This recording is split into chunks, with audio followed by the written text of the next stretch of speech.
and this is either fortunate or unfortunate, a little bit of both. Mm-hmm.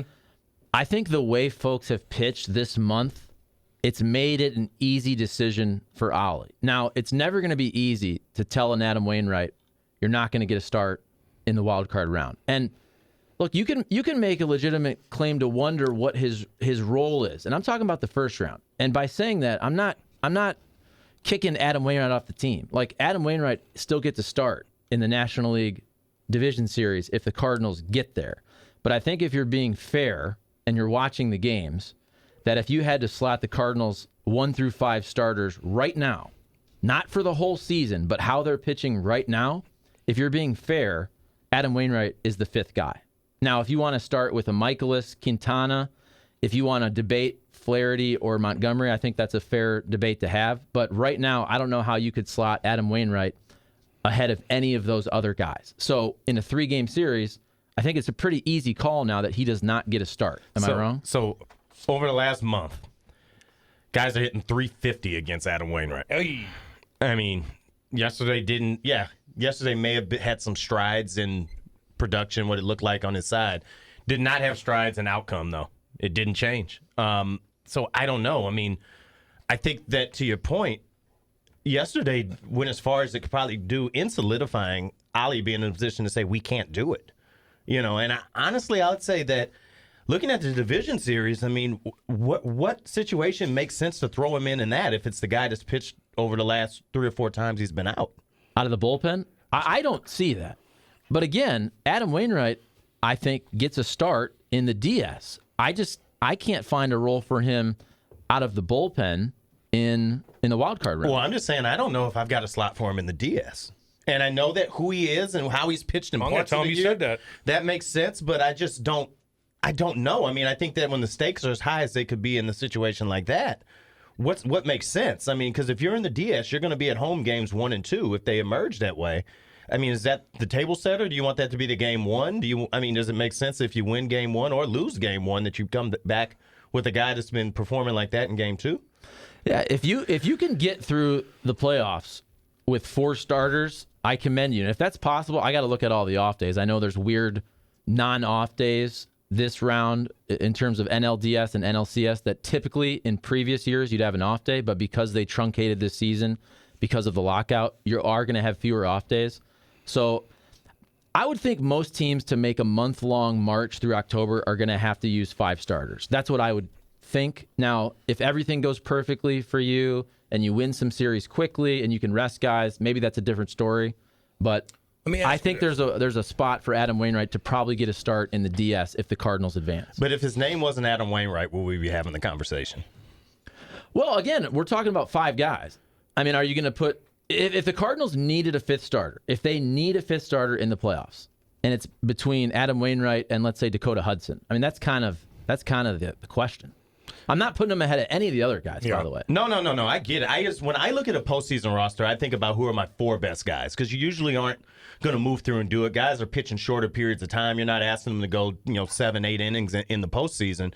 So I mean, if you're looking at the best guys that are there and you're looking at who's going to put you in the best position to win, as much as I hate it, because I like Waino as a guy, I obviously love him as a pitcher, but I think back to what we were talking about with Jordan Montgomery, and we were saying, hey, came out the gates hot, tailed off a little bit, and is he going to make the rotation? I mean, if I'm looking at a 5th guy, in my mind, you just missed a cut. And then I don't know how you deploy Adam Wainwright in the postseason if he's not a starter, because it's a weird position to be in.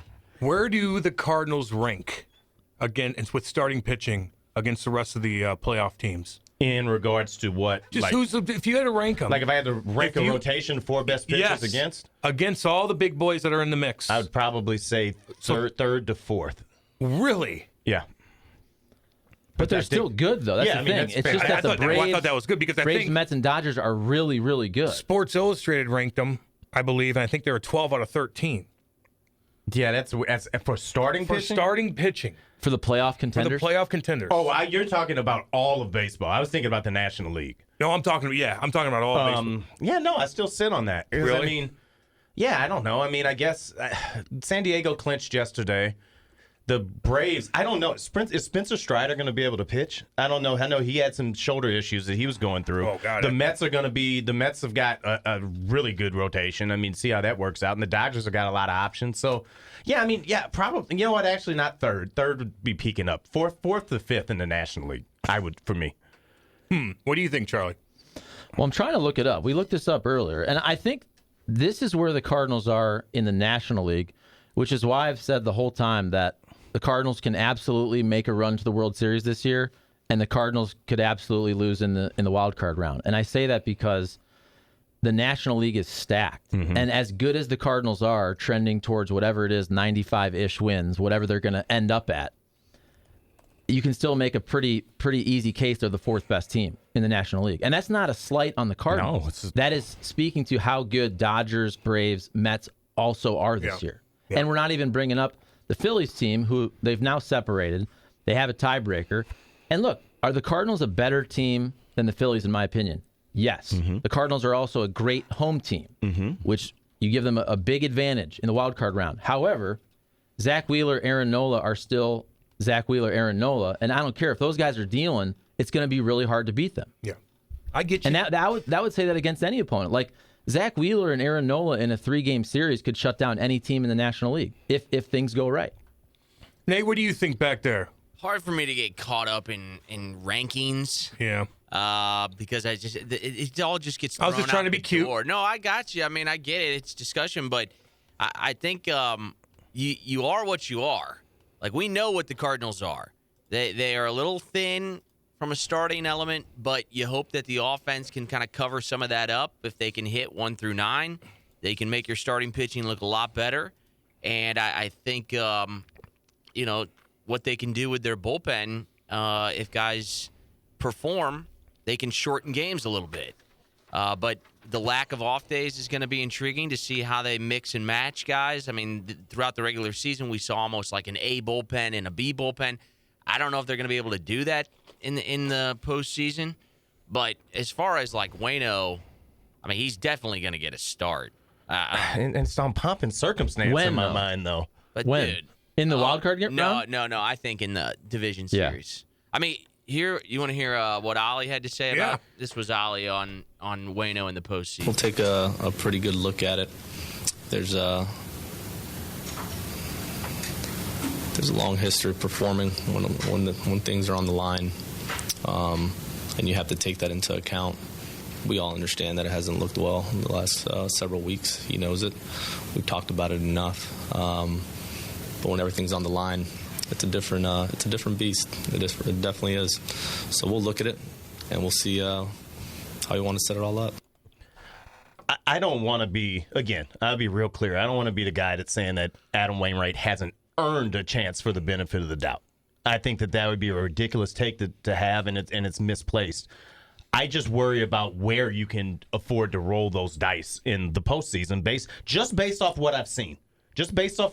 I think that Wainwright is particularly positioned to pitch well with this team. I think the Cardinals' greatest asset is their defense. And if he's putting the ball in play, you've got an opportunity to back him up and support him. But when I look at who we've got here and I look at how some of the guys have been pitching, it worries me. I wouldn't have great confidence going into that space. Here's another part of the conversation.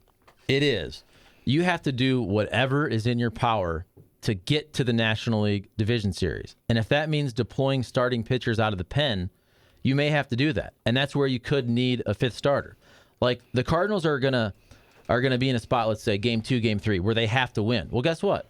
Maybe you have to bring a Flaherty or a Montgomery, right, out of the pen in one of those games where you don't want to. Well, all of a sudden, you get to the DS, those guys don't have enough rest. That's where you may have to use an Adam Wainwright to start one of those early games. Like, you have to do what is ever in your power to get to the DS. And I bet you there's going to be a game where the Cardinals starter gets pulled very early in the wild card round, probably in the 3rd, 4th inning.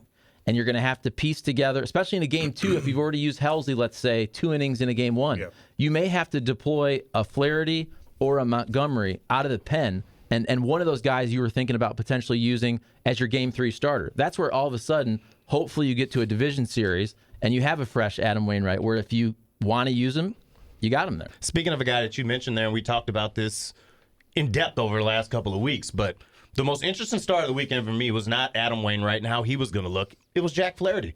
And Jack Flaherty went out again on Friday, pitched 6 innings, 4 hits, was missing bats. He looks like a guy that's turning the corner at the right time. And that's the type of person, when I'm looking at any series in the postseason, that's the type of guy I'd love to have in that third spot where he can take a start on the road and be good, when he's a guy that can still pivot your rotation when against anybody you're facing. And yeah, sure, it's against the Pirates. It is what it is. But he looked good the last time out, too. And you always say that sometimes getting a guy back can be a boost that you might not have gotten. And it took him some time to go through it because, I think that his season has been managed terribly, both by him and by the Cardinals, about how his comeback went. But I was really encouraged by what I saw from Flaherty on Friday. And that's where I think a month ago we said, hey, Oli Marmol has a lot of tough decisions to make. But guess what? I think it played out with all these guys to make these decisions pretty easy, except for the fact that Adam Wainwright is a legend. Yeah. Right? And it's always tough to have to manage somebody like that. But a month ago, we kind of all wrote off Jack Flaherty. Like, stop even thinking about it. Well, guess what? He pitched really well his last 3-4 times out there, and now you want to use him. Somebody like Quintana. Quintana, for a while there, you're thinking, okay, he's kind of in the mix of a number 3 type starter. Well, he's pitched so well the last month. I think he's pitched himself, along with Miles Michaelis, into the 1-2 spot. And also somebody like Montgomery. Montgomery was awesome in August, hit a little bit of a bump. And now he's back to pitching well again. And Adam Wainwright has not. So by these guys going out there and either doing their jobs or not, they have made these decisions for Oli. So Quintana's a perfect example of what I'm saying on the other side of the bump from Wainwright, where it's when you're looking at the sticker, yeah, you're going to be like, that's Adam Wainwright, and that's just Jose Quintana. But Quintana has been the guy that's turned in those performances for you where you are having that conversation. You're looking around at all these other teams. They've got these name brand guys, your Darvishes, your Max Scherzers, your Clayton Kershaws, however you want to label it, who goes game 1, and then you throw Jose Quintana. You'll be like, all right, well, I mean, clearly that's not how the plan started off, but that's where we're at now. And that's just my point with Wainwright, is that maybe that's not how the plan would have been. If we're having this conversation in August or in July, yeah, absolutely. Put Adam Wainwright out there, you're in a good place, and then back him up. I just can't say confidently that I see that as being the thing still. Jobu chimes in. Maddie, I agree. Jack is turning the corner at the right time, just in time to trade him in the offseason. I'm not against that either. I'll get there. Let's give me a couple postseason starts here because I'm going to need it, and then we can come back around to that. But I think there's going to be a lot of conversation about that. Gio, playoffs start October 7th, which is my birthday. My hot take, ? Cards pitching shoves that day to get me a birthday win. Let's go Cardinals, Red October, yay. I'm excited. Birthday. I'm pumped up. Screw birthdays, by the way. I don't even want to know. I'm done with them. Why is that? Well, I'm turning 40 here in a couple years. Couple of years? Well, whatever. I just did that. It's no big deal. Yeah, I know. It's his birthday. I got 5 months.